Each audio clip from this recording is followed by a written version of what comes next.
السلام عليكم ورحمة الله.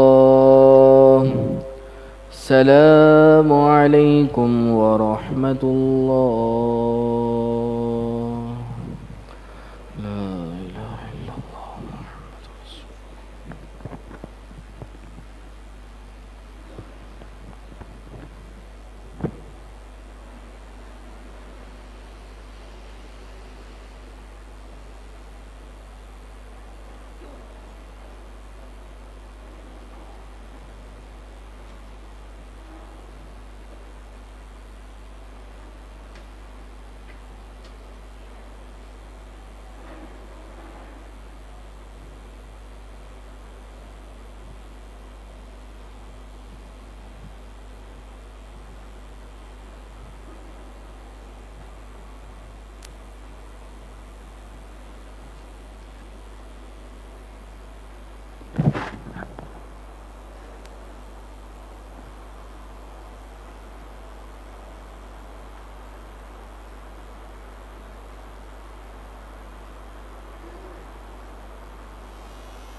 بسم الله الرحمن الرحيم. أعوذ بالله السميع العليم من الشيطان الرجيم. أعوذ بالله السميع العليم من الشيطان الرجيم. أعوذ بالله السميع العليم من الشيطان الرجيم. هو الله الذي لا إله إلا هو عالم الغيب والشهادة هو الرحمن الرحيم. هو الله الذي لا إله إلا هو الملك القدوس السلام المؤمن المهيمن العزيز الجبار المتكبر سبحان الله عما يشركون. هو الله الخالق البارئ المصور له الأسماء الحسنى يسبح له ما في السماوات والأرض وهو العزيز الحكيم. الحمد لله رب العالمين، والصلاة والسلام على سيد الأنبياء والمرسلين. اللهم أنت السلام ومنك السلام، تباركت يا ذا الجلال والإكرام. ربنا آتنا في الدنيا حسنة وفي الآخرة حسنة وقنا عذاب النار. اللهم إنا نسألك علما نافعا ورزقا طيبا وعملا متقبلا. اللهم رب ارحمهما كما ربياني صغيرا. اللهم انصر أهل فلسطين. إن الله وملائكته يصلون على النبي يا أيها الذين آمنوا صلوا عليه وسلموا تسليما. اللهم صل على سيدنا مولانا محمد معدن الجود والكرم وآله وبارك وسلم. سبحان ربك رب العزة عما يصفون وسلام على المرسلين والحمد لله رب العالمين. آمين. لا إله إلا الله محمد رسول الله.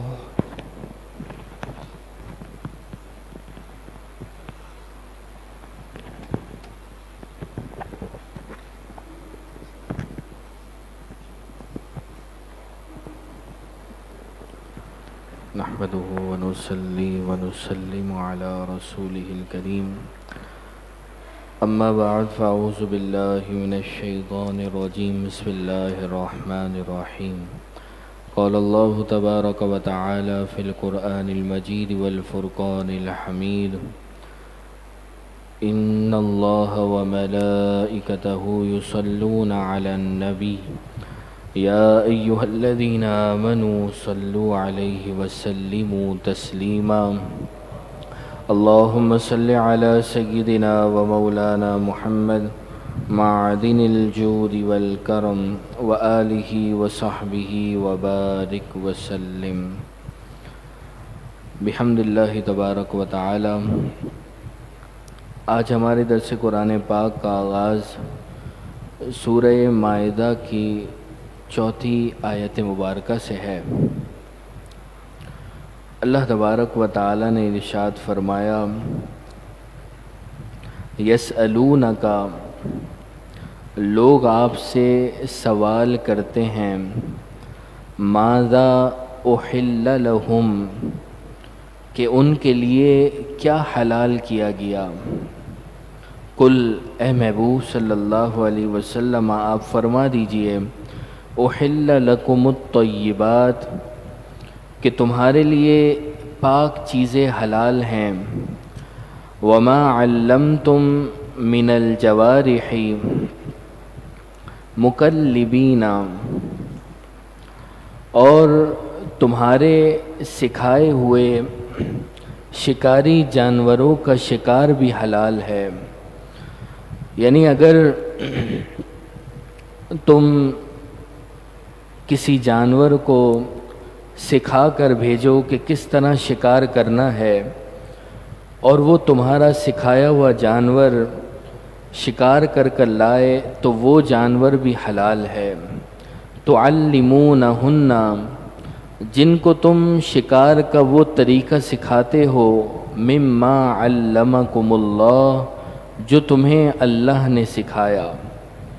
یعنی وہ شکاری جانور درندوں میں سے بھی ہو سکتا ہے جیسے کتا وغیرہ، اور وہ شکاری پرندوں میں سے بھی ہو سکتا ہے جیسے باز، شاہین، شکرا وغیرہ، کہ جب انہیں اس طرح سکھا لیا جائے کہ وہ جو شکار کریں گے اس میں سے کھائیں گے نہیں، اور جب شکاری ان کو چھوڑے تب شکار پر جائیں، جب بلائے وہ واپس آ جائے، تو ایسے شکاری جانوروں کو معلم کہا جاتا ہے۔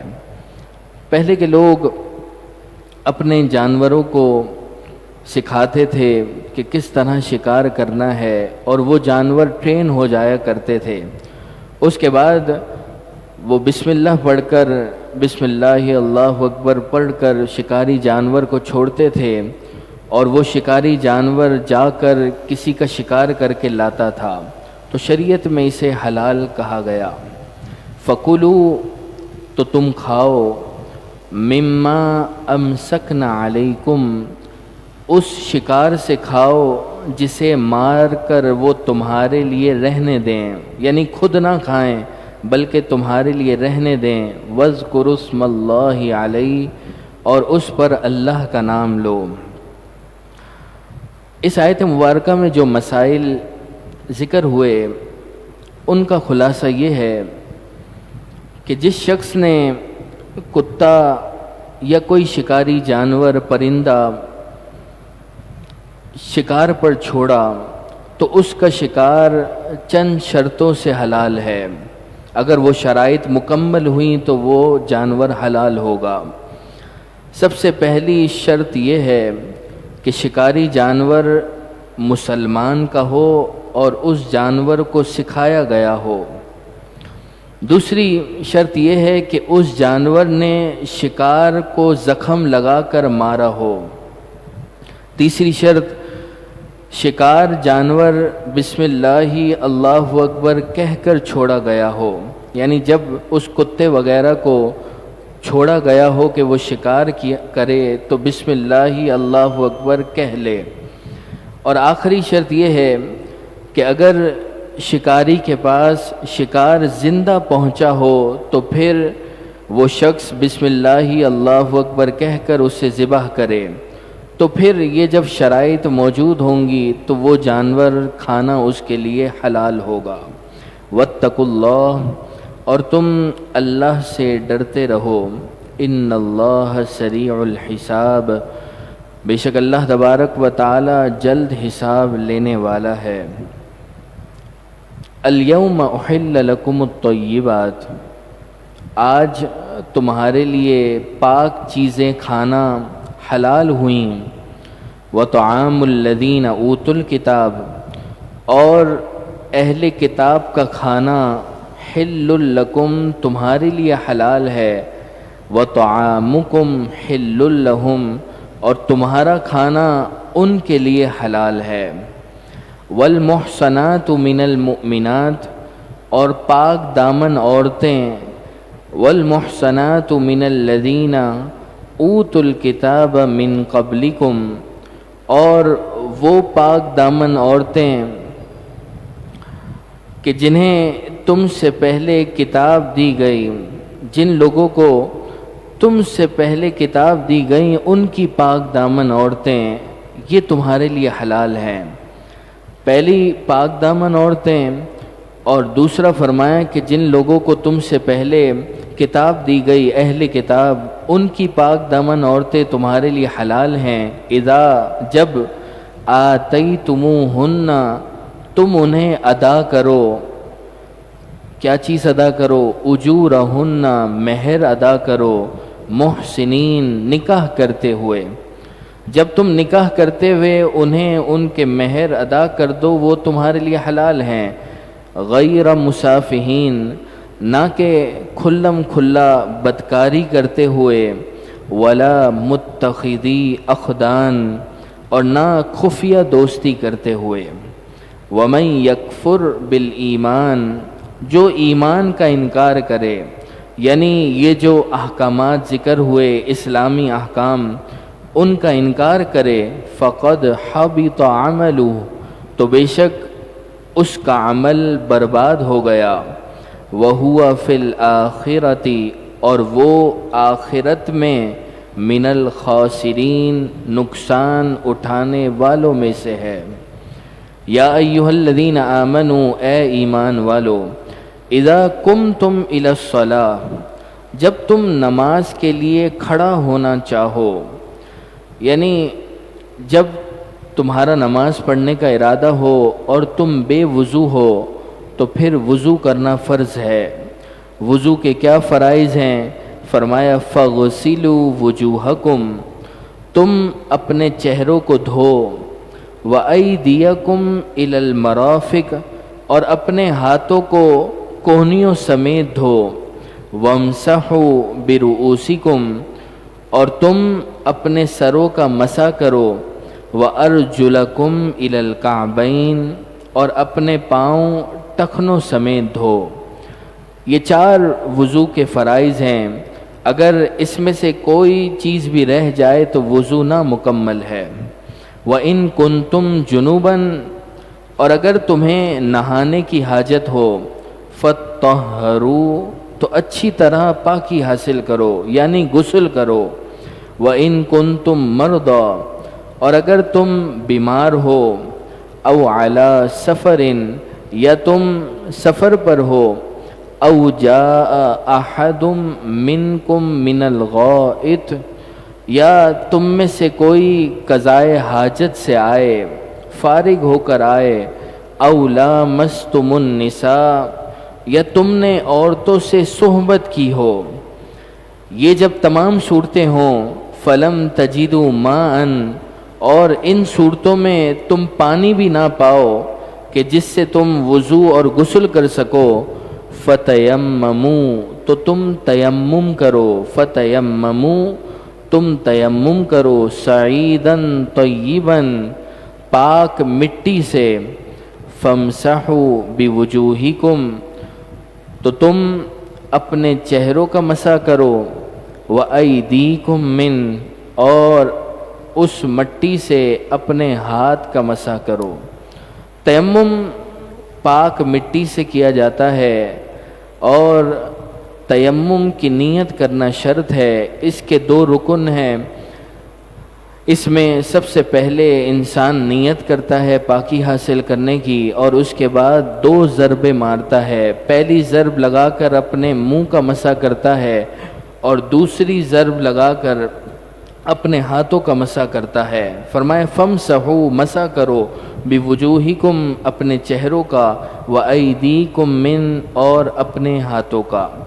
مَا يُرِيدُ اللَّهُ لِيَجْعَلَ عَلَيْكُمْ مِّنْ حَرَجٍ، اللہ تم پر کوئی تنگی کرنا نہیں چاہتا، ولیکن ہاں، یرید، وہ چاہتا ہے، لیطہرکم، کہ تمہیں خوب پاک کر دے، خوب ستھرا کر دے، ولیتم نعمتہ علیکم، اور تم پر اپنی نعمت کو پوری کر دے، لعلکم تشکرون تاکہ تم شکر ادا کرو، وذکروا اور تم یاد کرو نعمت اللہ علیکم اپنے اوپر اللہ کا وہ احسان یاد کرو کہ اس نے تمہیں مسلمان بنایا، ومیثاقہ الذی واثقکم بہ اور تم یاد کرو نبی کی اطاعت کا وہ عہد جو اس نے تم سے لیا، یعنی نبی کریم صلی اللہ علیہ وسلم سے جو بیت رضوان اور بیت عقبہ میں تم نے وہ عہد لیا اسے بھی یاد کرو، اذ قلتم جب تم نے کہا سمعنا ہم نے سنا، واطعنا اور ہم نے اطاعت کی، نبی کریم صلی اللہ علیہ وسلم کا ہر حکم ہر حال میں ہم نے مانا۔ جب تم نے یہ کہا تم اس زمانے کو یاد کرو، واتقوا اللہ اور تم اللہ سے ڈرتے رہو، ان اللہ علیم بذات الصدور بے شک اللہ تبارک و تعالی دلوں کی باتوں کو خوب جانتا ہے۔ یا ایہا الذین آمنوا اے ایمان والو، کونو قوامین للہ شہداء بالقسط انصاف کے ساتھ گواہی دیتے ہوئے اللہ کے حکم پر خوب قائم ہو جاؤ، ولا یجرمنکم شنآن قوم اور تمہیں کسی قوم کی دشمنی نہ ابھارے، علی اللہ تعدلوا کہ تم نا انصافی کرو، فرمایا کہ تمہیں کسی قوم کی دشمنی نا انصافی کرنے پر نہ ابھارے، کہ کوئی قوم دشمن قوم ہو تو تم اس کے ساتھ نا انصافی کر جاؤ، اعدلوا تم ہمیشہ انصاف کرو، ہوا اقرب للتقوی یہ انصاف کرنا پرہیزگاری سے زیادہ قریب ہے، واتقوا اللہ اور تم اللہ سے ڈرو، ان اللہ خبیر بما تعملون بے شک اللہ تبارک و تعالی تمہارے سب کاموں سے خوب باخبر ہے۔ وعد اللہ الذین آمنوا اللہ تبارک و تعالی نے وعدہ فرمایا ان لوگوں سے جو ایمان لائے، وعملوا الصالحات اور انہوں نے اچھے کام کیے، نیک کام کیے، کیا وعدہ فرمایا؟ لہم مغفرۃ ان کے لیے بخشش ہے، واجر عظیم اور بڑا اجر ہے، والذین کفروا اور وہ لوگ کہ جنہوں نے کفر کیا، وکذبوا بآیاتنا اور انہوں نے ہماری آیتوں کو جھٹلایا، اولئک یہی وہ لوگ ہیں اصحاب الجحیم جو دوزخ والے ہیں۔ جو کفر پر مر گیا، اللہ تبارک و تعالی کی آیتوں کا انکار کرنے والا تھا، تو فرمایا وہی دوزخ والے ہیں۔ یا ایہا الذین آمنوا اے ایمان والو، اذکروا نعمت اللہ علیکم تم اللہ تبارک و تعالی کا وہ احسان یاد کرو جو اس نے تم پر کیا، اذ ہم قوم کہ جب ایک قوم نے چاہا، ان یبسطوا الیکم ایدیہم کہ لڑائی کے لیے وہ اپنے ہاتھ تمہاری طرف بڑھائیں، فکف ایدیہم عنکم تو اللہ نے ان کے ہاتھ تم سے روک دیے۔ ایک مرتبہ نبی کریم صلی اللہ علیہ وسلم نے ایک جگہ قیام فرمایا، صحابہ اکرام علیہم الرضوان جدا جدا درختوں کے سائے میں آرام کرنے لگے۔ نبی کریم صلی اللہ علیہ وسلم نے اپنی تلوار مبارک کو ایک درخت پر لٹکا دیا۔ ایک اعرابی موقع پا کر آیا اور چھپ کر اس نے تلوار لے لی اور تلوار کو کھینچ کر نبی کریم صلی اللہ علیہ وسلم سے کہنے لگا، اے محمد صلی اللہ علیہ وسلم آپ کو مجھ سے کون بچائے گا؟ نبی کریم صلی اللہ علیہ وسلم نے فرمایا کہ اللہ مجھے بچانے والا ہے۔ یہ فرمانا تھا کہ جبریل امین نے اس کے ہاتھ سے تلوار گرا دی۔ نبی کریم صلی اللہ علیہ وسلم نے تلوار لی اور آپ نے فرمایا کہ اب تجھے مجھ سے کون بچائے گا؟ کہنے لگا کہ کوئی نہیں، اور اس کے بعد کہنے لگا کہ میں گواہی دیتا ہوں کہ اللہ کے سوا کوئی معبود نہیں، اور گواہی دیتا ہوں کہ محمد مصطفیٰ صلی اللہ علیہ وسلم اللہ کے رسول ہیں، اور وہ ایمان لے آیا۔ تو اس آیت کریمہ میں فرمایا کہ اے ایمان والو، تم یاد کرو وہ نعمت، وہ احسان جو اللہ نے تم پر فرمایا کہ جب ایک قوم نے یہ چاہا کہ وہ لڑائی کے لیے اپنے ہاتھوں کو تمہاری طرف بڑھائے، فَكَفَّ أَيْدِيَهُمْ عَنْكُمْ، تو اللہ تبارک و تعالی نے ان کے ہاتھ تم سے روک دیے، وَاتَّقُوا اللَّهَ، اور تم اللہ سے ڈرتے رہو، وَعَلَى اللَّهِ فَلْيَتَوَكَّلِ الْمُؤْمِنُونَ، اور ایمان والوں کو اللہ ہی پر بھروسہ کرنا چاہیے۔ وَلَقَدْ أَخَذَ اللَّهُ، اور بے شک اللہ تبارک و تعالی نے لیا میثاق، پختہ عہد، اللہ تبارک و تعالی نے پختہ عہد لیا بنی اسرائیلیوں سے کہ اللہ کی عبادت وہ کریں گے، کسی کو اللہ کے ساتھ شریک نہیں ٹھہرائیں گے، اور توریت میں جو احکامات ہیں اس کی اتباع کریں گے۔ اللہ تبارک و تعالی نے یہ عہد لیا۔ وَبَعَثْنَا مِنْهُمُ 12 نَقِيبًا، اور ہم نے ان میں 12 سردار مقرر کیے۔ بنی اسرائیل کے 12 قبیلے تھے، ہر قبیلے میں ایک سردار مقرر کیا گیا جو انہیں اللہ کی اطاعت اور فرما برداری کی طرف بلائے اور نیک باتوں کا حکم دے۔ وقال اللہ، اور اللہ تبارک و تعالی نے فرمایا، انی معکم، بے شک میں معکم تمہارے ساتھ ہوں، لئن، ضرور اگر تم، اقمتم الصلاۃ، ضرور اگر تم نماز قائم رکھو، وآتیتم الزکاۃ، اور زکوٰۃ ادا کرتے رہو، وآمنتم برسلی، اور میرے تمام رسولوں پر ایمان لاؤ، وعزرتموہم، اور ان کی تعظیم کرو، وَأَقْرَضْتُمُ اللَّهَ قَرْضًا حَسَنًا، اور اللہ کو قرض حسن دو، یعنی اللہ کی راہ میں تم خرچ کرو، لَأُكَفِّرَنَّ عَنْكُمْ سَيِّئَاتِكُمْ، تو ضرور میں تمہارے گناہوں کو اتار دوں گا، گناہوں کو معاف کر دوں گا۔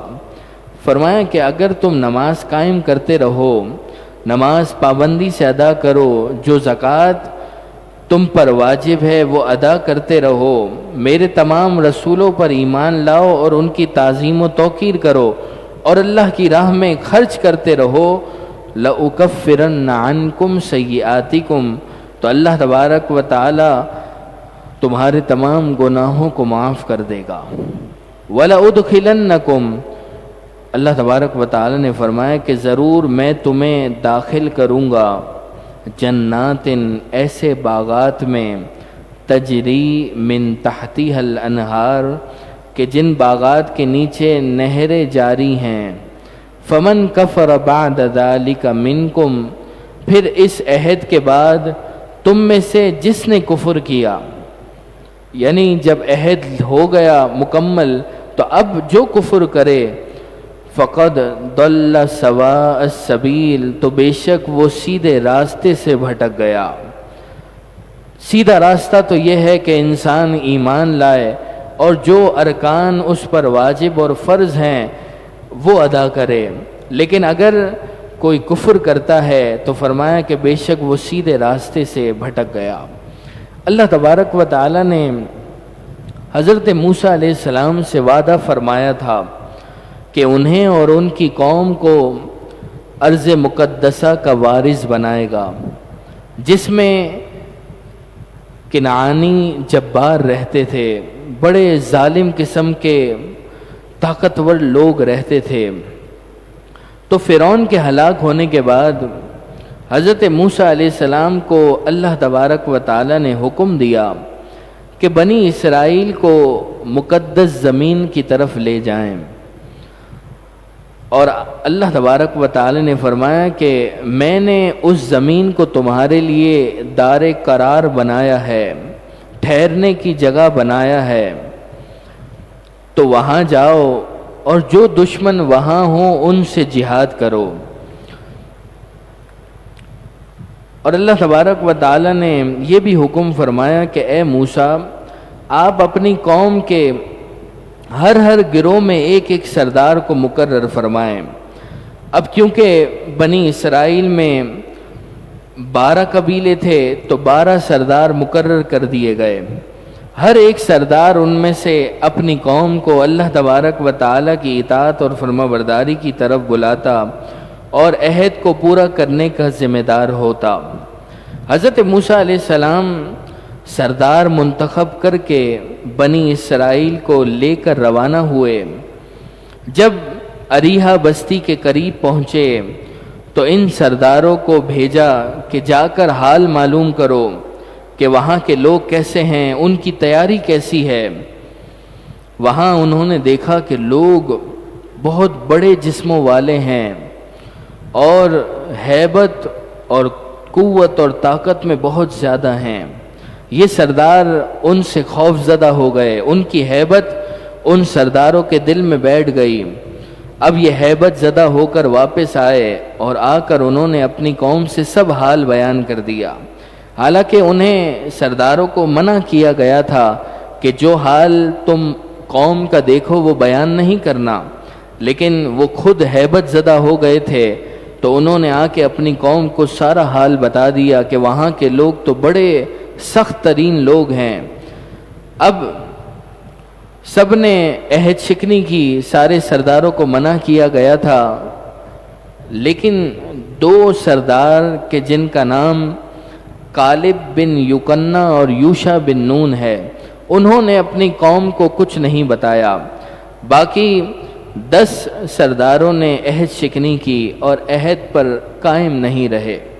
تو ان آیت مبارکہ میں اسی عہد اور اسی واقعے کا تذکرہ ہے کہ جس میں سردار اور حضرت موسیٰ علیہ السلام بنی اسرائیلیوں کو لے کر گئے، اور کس طرح پھر بنی اسرائیلیوں نے حضرت موسیٰ علیہ السلام کو یہ کہا کہ آپ اور آپ کا رب جا کر لڑے، ہم تو ایسی قوم سے نہیں لڑیں گے، ہم تو بڑے کمزور لوگ ہیں، وہاں کے لوگ تو بڑے جبار اور طاقتور لوگ ہیں، ہم ایسی قوم سے نہیں لڑنے والے۔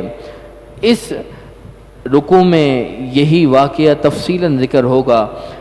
اللہ تبارک و تعالی سے دعا ہے اللہ تبارک و تعالی ہم تمام کو نور قرآن سے منور فرمائے۔ الحمدللہ رب العالمین والصلاة والسلام على سید الانبیاء والمرسلین۔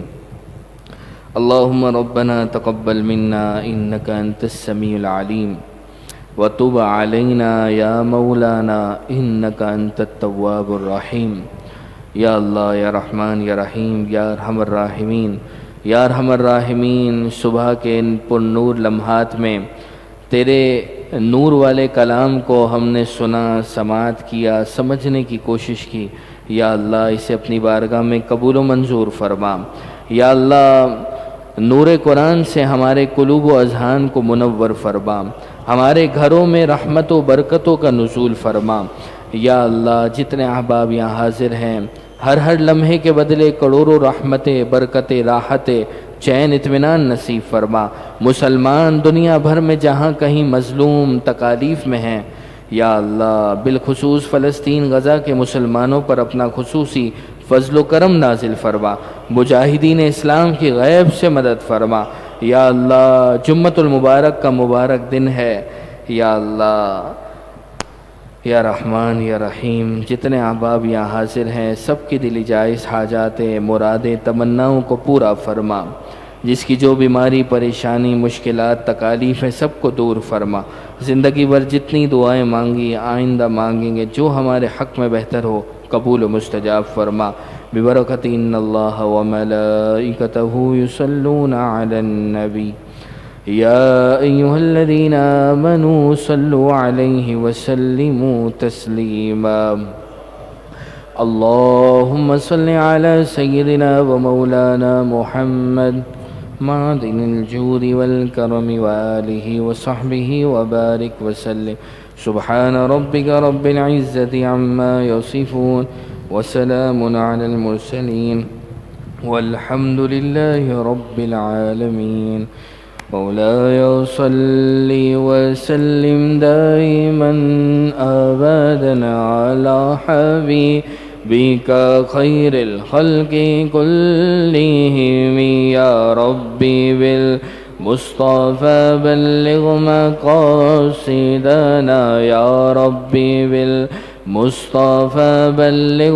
مقاصدنا واغفر لنا ما مضى يا واسع الكرم مولاي صل وسلم دائما أبدا على حبيبك خير الخلق كلهم یا اللہ یا رحمان یا رحیم یا ارحم الراحمین غازی تنویر قادری اور ڈاکٹر عافیہ صدیقی اور جتنے بے گناہ قیدی ہیں انہیں بہت جلد عظیم الشان رہائی نصیب فرما برحمتک یا ارحم الراحمین.